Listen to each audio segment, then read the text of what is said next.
What's going on YouTube? It's your boy, Richie Ruckus.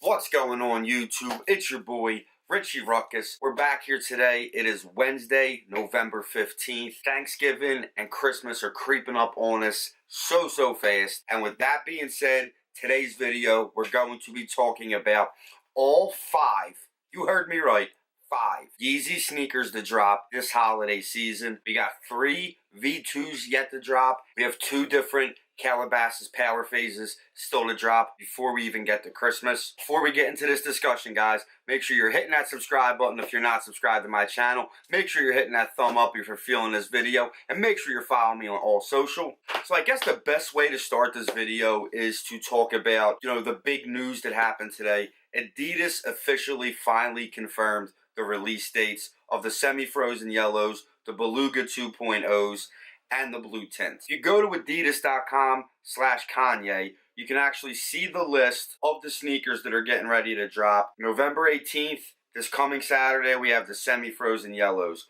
November 25th, we got the Beluga 2.0s, and December 16th, we have the blue tints. So I guess we'll start with the semi-frozen yellows. They're supposedly the most limited Yeezy 350 V2 to be released up until this point. And it's looking like that hype and that information may hold true. There's only 3 cities getting them on the Adidas confirmed app. It's New York, LA, and Chicago. Unless you live in one of them 3 cities or in one of them 3 cities zones, you have no shot at getting these sneakers on the Adidas confirmed app.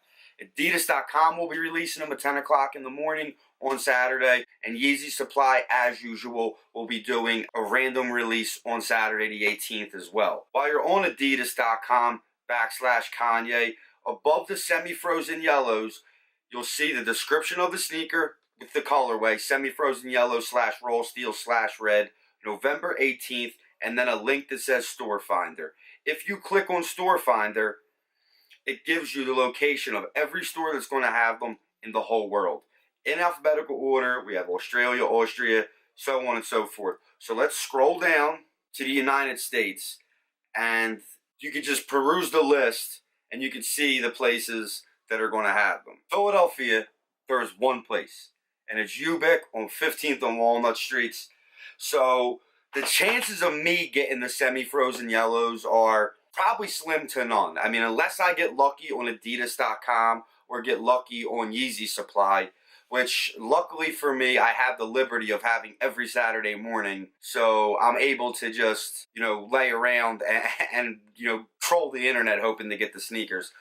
If it's anything like the Pharrell Human Races, which I expect to be 10 times worse, it's going to be impossible. You couldn't even get on Adidas.com to get the sneakers. Now, Yeezy releases do have the splash page, which the Pharrells do not have. So that does give you a little bit of a leg up on the bots. But I still feel like your best bet as far as online is monitoring and stalking Yeezy Supply, because it gives you a little bit more of a fair advantage over the bots. You can't even get on Yeezy Supply until the sneakers release on the day they do sneaker releases. The website is just down. It's the password page, and you can't get in, so it kind of circumvents bots. You don't know what time they're dropping. They just drop. So I feel like Yeezy Supply probably is your best bet.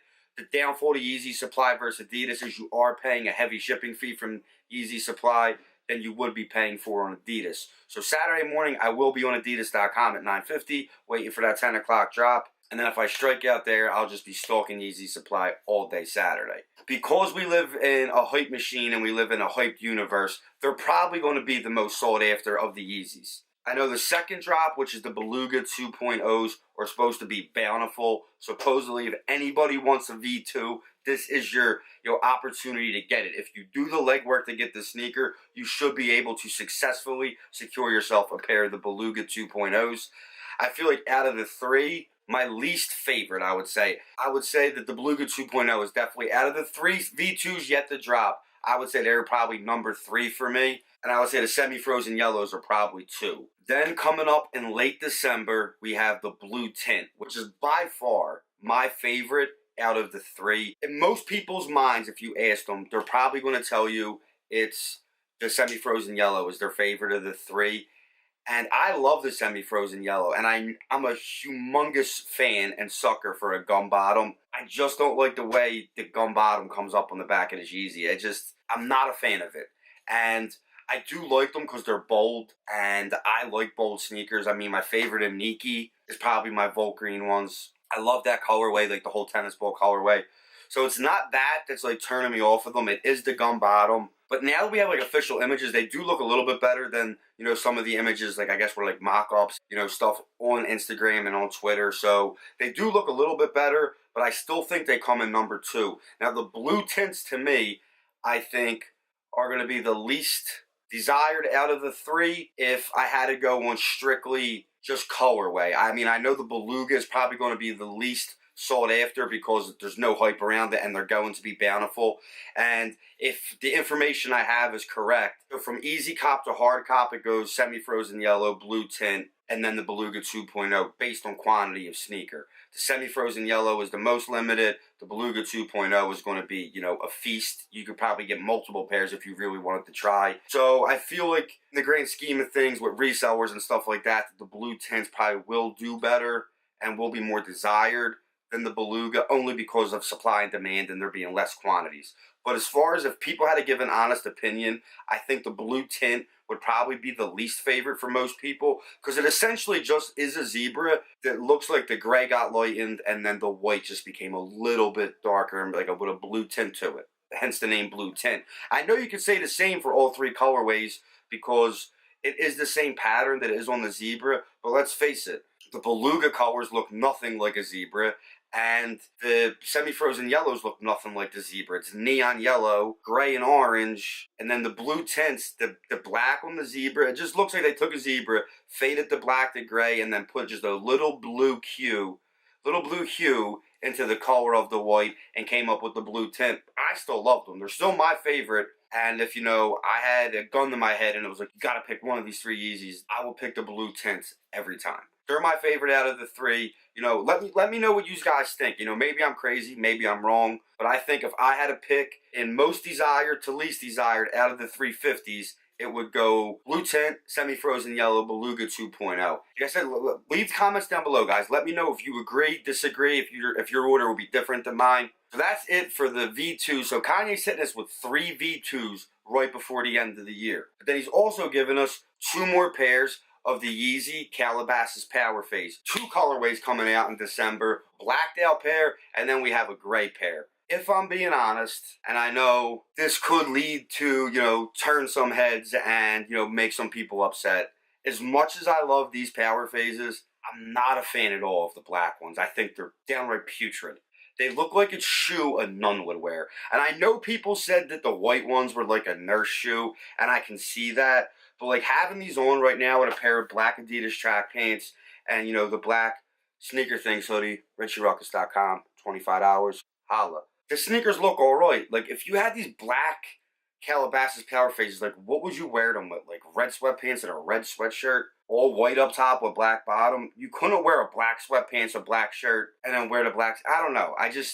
They look like a shoe you could almost pass off, like if you worked in like an office, like as like a file clerk, a paralegal, something like that. You could wear them around the office and no one would even, think twice that you don't like have some form of a dress shoe on. The gray ones, they're growing on me, if I'm being honest.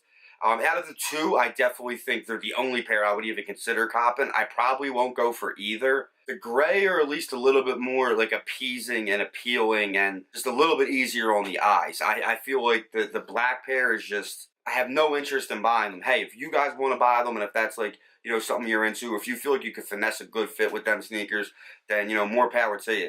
It's just certain sneakers I don't think look good blacked out. I've never owned a pair of like all black Reebok Classics. I was never like on that wave. I never owned a pair of like all blacked out Air Force Ones. I just think certain sneakers, as much as I love like a triple black sneaker, like a triple black Ultra Boost, the triple black Vapor Max, just certain sneakers you can put the triple black stamp on and they're a good sneaker. And I just feel like, we live in a repetitive, copycat world, and it's like, well, we did an all white one, so that we gotta do an all black one. I mean, that's not necessarily true. Like, we constantly just, we beat things to death. Like the South Beach colorway, the LeBrons. Like, that colorway just started popping up on everything. Like South Beach Griffies, South Beach custom, Nike ID Air Maxes. It was just redundant. It was done to death, and then it just lost any mystique and style and desire, at least as far as I'm concerned, that the original South Beach colorway had. Same with the Yeezy colorway. I love my Yeezy foams, but they're the only sneaker I bought that were in that colorway. But they just did so many sneakers, and it was like bad sneakers. And I just feel like, once you do something so much, you do it to death, and then it just loses all meaning and purpose.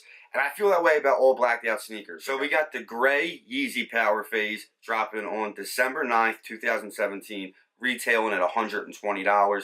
Then on December 16th, we have the all black pair dropping for $120. And like now looking at this, like I can see like why somebody would think the sneaker's cool. With the all blacked out sneaker and then like the green font and the red Adidas logo, it kind of looks like the Gucci colorway, which I guess I could see some people being drawn to. They're just not for me. So let's see, it's December 16th, so it's exactly a month. Let's see if in a month from now I still feel that way, and let's see if on December 15th I'm doing a video talking about the black Powerphases dropping tomorrow and how much I need to have them. That's it, guys. I got a ton of dope content coming out. We're going to be doing the top 5 sneakers for Christmas. Probably doing that list later next week, a little bit closer to Thanksgiving. We're going to be going over all the holiday release sneakers. It's not going to just be a Yeezy exclusive. We're going to be doing stuff for Jordan Brand. Peace.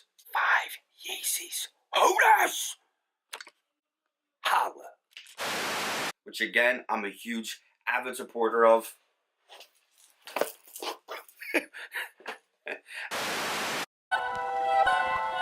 Richie Rock is